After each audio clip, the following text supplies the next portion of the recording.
and I call to the podium Maître Jean-Charles Chikaï. You have the floor, sir.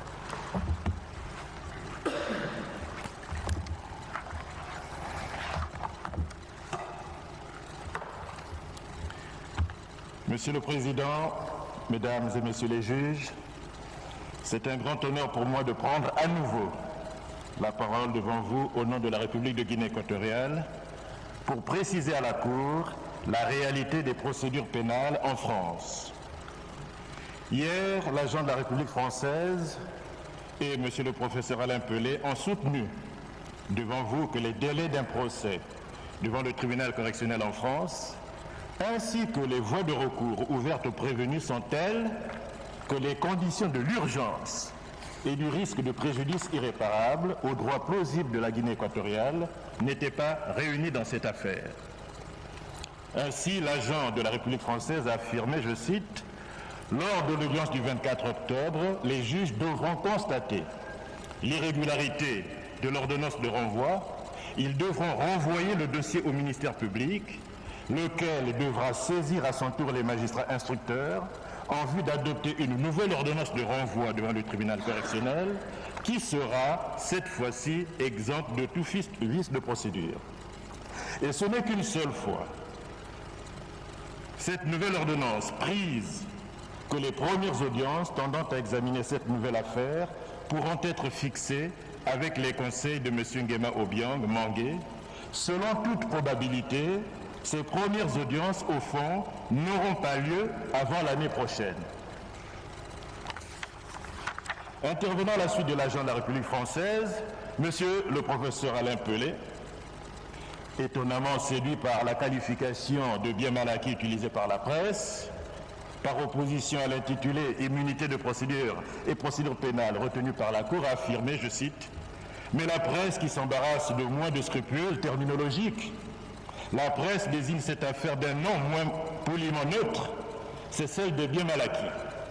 Elle veut signaler par là que cette affaire concerne des biens dont les juges instructeurs ont considéré qu'ils ont été acquis par le biais du blanchiment d'argent sale, ce qui les a conduits à estimer que les charges pesant sur M. Obiang sont suffisamment graves pour demander son renvoi devant le tribunal correctionnel, mais rien de plus. La France est un État de droit et la présomption d'innocence y est respectée. Or, la République de Guinée équatoriale fait valoir que c'est justement le renvoi devant le tribunal correctionnel qui implique l'exercice par la France de son pouvoir juridictionnel à l'égard de son vice-président. Et, c'est plus important, ou c'est aussi important, pour des faits entre autres de blanchiment, de détournement de fonds publics, censés avoir été commis sur son territoire, et ce en méconnaissance de l'immunité de juridiction rationnelle personnelle du vice-président et du principe de l'égalité souveraine et de non-intervention dans les affaires intérieures des États. L'immunité de juridiction invoquée par la Guinée équatoriale a pour effet d'interdire que son vice-président puisse être jugé par quelque juridiction que ce soit d'un État étranger, en l'occurrence le tribunal correctionnel de Paris. Or, tel est le cas, puisque l'ordonnance de renvoi du 5 novembre 2016, en ce qu'elle emporte saisine du tribunal correctionnel, constitue à elle seule un risque imminent de préjudice irréparable aux droits plausibles de la Guinée équatoriale. En expliquant à la lecture de la lettre adressée au Conseil du vice-président par le procureur financier adjoint de Paris que l'audience du 24 octobre 2016 a pour seul objet de permettre au tribunal de renvoyer la procédure au juge d'instruction afin que ceux-ci régularisent l'ordonnance de renvoi qui sera affectée d'une erreur purement matérielle, tenant à ce que son dispositif ne ferait pas mention des textes d'incrimination et de répression, la France ne discute pas l'irrévocabilité de la saisine de la juridiction de jugement. En effet, cette lettre ne modifie en rien le caractère irrévocable de la saisine du tribunal correctionnel et partant le caractère inéluctable du procès. La France ne saurait soutenir le contraire, puisque dans la même lettre, le procureur financier adjoint précise, et je cite, qu'après régularisation, nous reprendrions alors la voie de l'audiencement et invite d'ailleurs l'avocat du vice-président à s'entretenir de la période à laquelle l'affaire pourrait être examinée au fond. Il convient donc de noter que le tribunal, malgré tout, n'a pas été tenu informé par le procureur adjoint financier de l'objet réel de l'audience du 24 octobre 2016, alors que le document intitulé « Avis audience au fond » adressé le 21 septembre 2016 à l'avocat du vice-président comporte la mention « audience au fond » que le procureur a tenu à souligner, signifiant ainsi au destinataire de ne pas se méprendre sur l'objet de l'audience du 24 octobre 2016. Cette audience est le prélude voulu par le procureur en sa qualité d'autorité de poursuite pour purger un vice de forme au jugement dont le principe acquis et l'avènement par conséquent certain. Monsieur le Président, Mesdames, Messieurs les juges, l'article 388 du Code de procédure pénale français dispose, je cite, « Le tribunal correctionnel est saisi des infractions de sa compétence, soit par la comparution volontaire des parties, soit par la citation, soit par la convocation par procès-verbal, soit par le renvoi ordonné par la juridiction de jugement. » Pardon, d'instruction, excusez-moi. Il suit de là que le tribunal est saisi par l'ordonnance de renvoi du 5 septembre 2016 et par elle seule. Selon la jurisprudence de la Cour de cassation française, c'est cette ordonnance qui détermine les faits déférés à la juridiction répressive et fixe l'étendue et la date de sa saisine.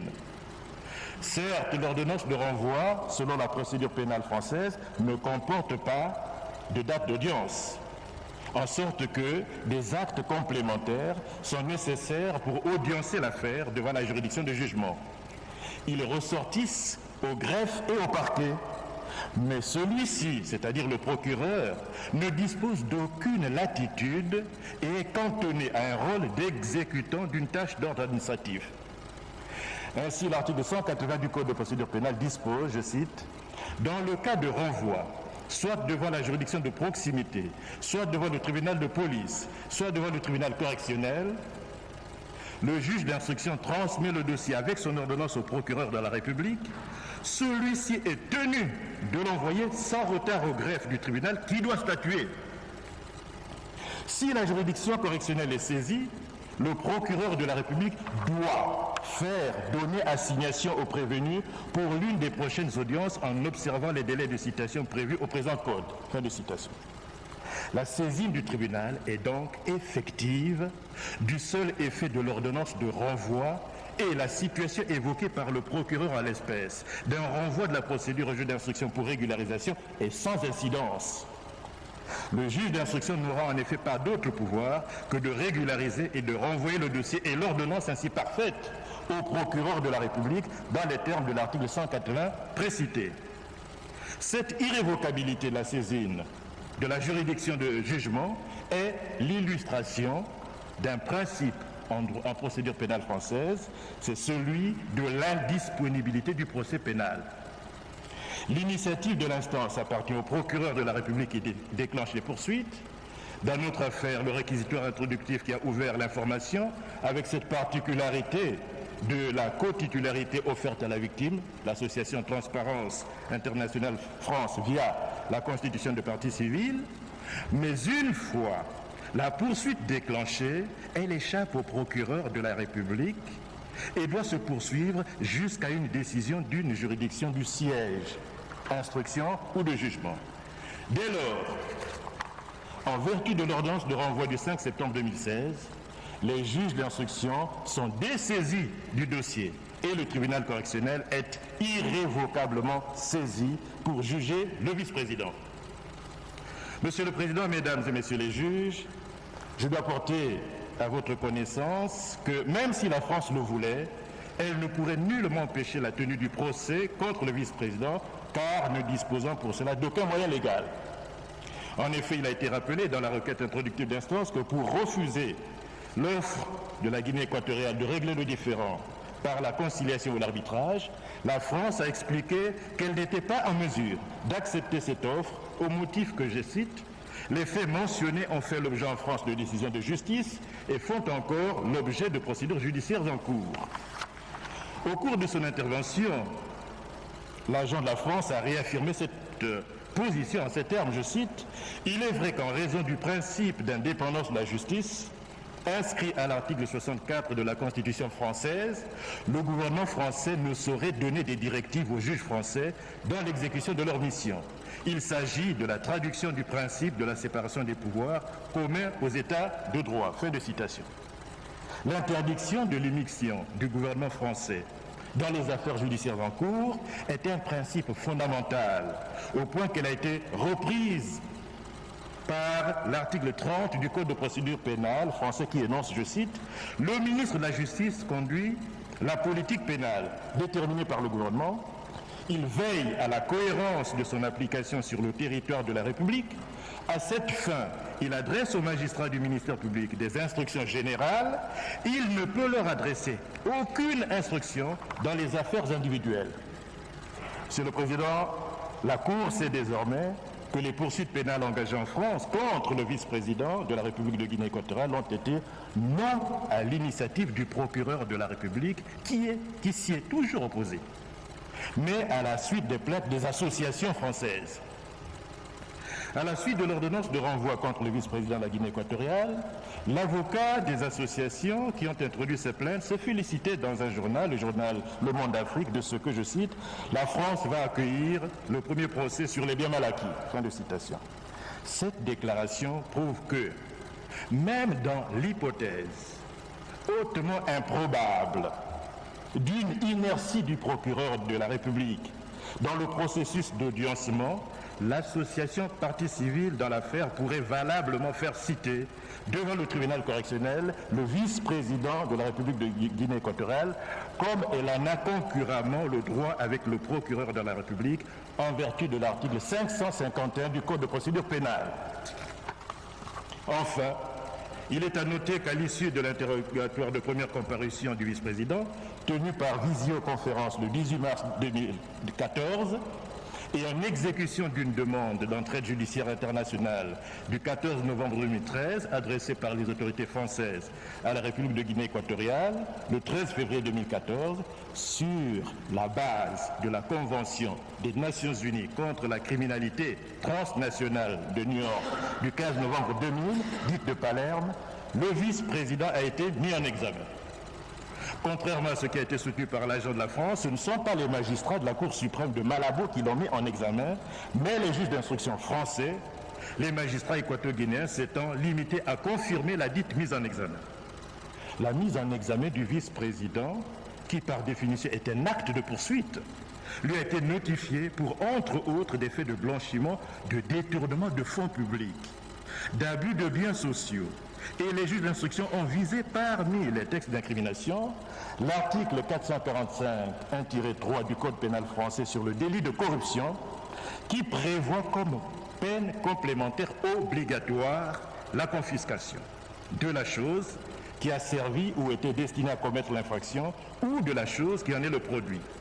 Or, l'ordonnance de saisie de l'immeuble situé au 42 avenue Foch en date du 19 juillet 2012, qui est dans les pièces de la France, telle que motivée par le juge d'instruction, mentionne bien que cette mesure de contrainte a été décidée en vue de la confiscation. Je cite l'ordonnance, « Attendu que cet immeuble encourt donc la confiscation en tant qu'objet d'une opération de placement, de dissimulation, de conversion de fonds provenant d'infractions de détournement de fonds publics, d'abus de biens sociaux, d'abus de confiance. Dès lors, le caractère imminent et inéluctable du procès du vice-président, par l'effet de l'ordonnance de renvoi du 5 septembre 2015, constitue à l'évidence un risque de préjudice irréparable quant aux droits plausibles de la Guinée équatoriale. Hier, après la projection des images de l'immeuble du 42 avenue Foch, qui n'ont ému que lui, monsieur le professeur Alain Pelé s'est laissé aller à dire, je cite, « La morale et le droit sont deux choses distinctes, mais il y a des limites. Dans cette affaire, elles ont été franchies. » Fin de citation. Le droit et la morale ont le même centre, mais pas la même circonférence, répondrait le jurisconsulte britannique Jeremy Bentham. Je vous remercie, Monsieur le Président, Mesdames et Messieurs les juges, de l'attention que vous avez bien voulu m'accorder, je vous prie très respectueusement, Monsieur le Président, de donner à présent la parole au professeur Maurice Kamto. Je remercie Maître Chikaya et je donne la parole au professeur Maurice Kamto. Vous avez la parole.